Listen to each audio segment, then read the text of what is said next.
From the rising of the sun to its going down, the Lord's name is to be praised.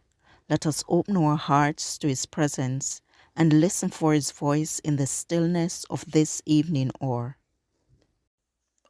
Our evening sacrifice, the Desire of Ages, chapter 13, the Victory, October 25. To him who overcomes the foe, white raiment shall be given. Before the angels he shall know his name confessed in heaven. Then onward from the hills of light, our hearts with love aflame, we'll vanquish all the hosts of night in Jesus' conquering name. Faith is the victory. Faith is the victory. Oh, glorious victory that overcomes the world. This chapter is based on Matthew 4, verse 5 to 11, Mark 1, 12 and 13, Luke 4, 5 to 13.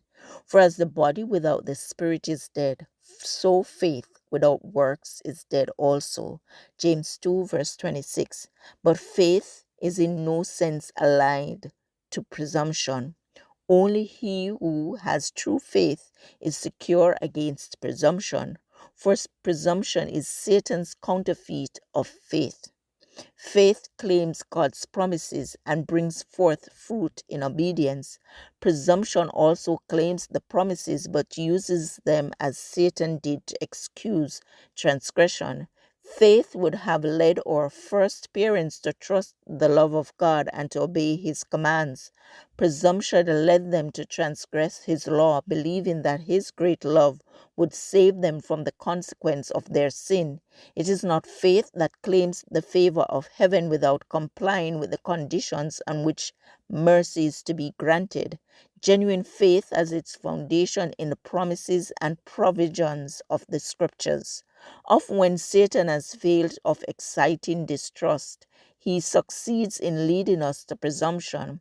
If he can cause us to place ourselves unnecessarily in the way of temptation, he knows that the victory is his. God will preserve all who walk in the path of obedience, but to depart from it is to venture on Satan's ground. There we are sure to fall. The Savior has bidden us, watch ye and pray, lest ye enter into temptation. Mark 14, verse 38. Meditation and prayer would keep us from rushing unbidden into the way of danger, and thus we should be saved from many a defeat. Yet we should not lose courage when assailed by temptation. Often when placed in a trying situation, we doubt that the Spirit of God has been leading us, but it was the Spirit's leading that brought Jesus into the wilderness to be tempted by Satan. When God brings us into trial, he has a purpose to accomplish for our good. Jesus did not presume on God's promises by going unbidden into temptation. Neither did he give up to despondency when temptation came upon him, nor should we. God is faithful, who will not suffer you to be tempted above that ye are able, but will with the temptation also make a way to escape, that ye may be able to bear it, he says. Offer unto God thanksgiving, and pay thy vows unto the Most High, and call upon me in the day of trouble. I will deliver thee, and thou shalt glorify me. 1 Corinthians 10, verse 13, Psalm 50, verses 14 and 15.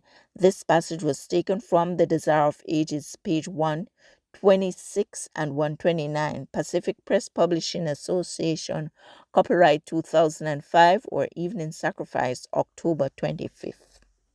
I encourage you to connect with God and receive strength to overcome obstacles each day. Thank you for listening. Please join us tomorrow as we offer up our evening sacrifice.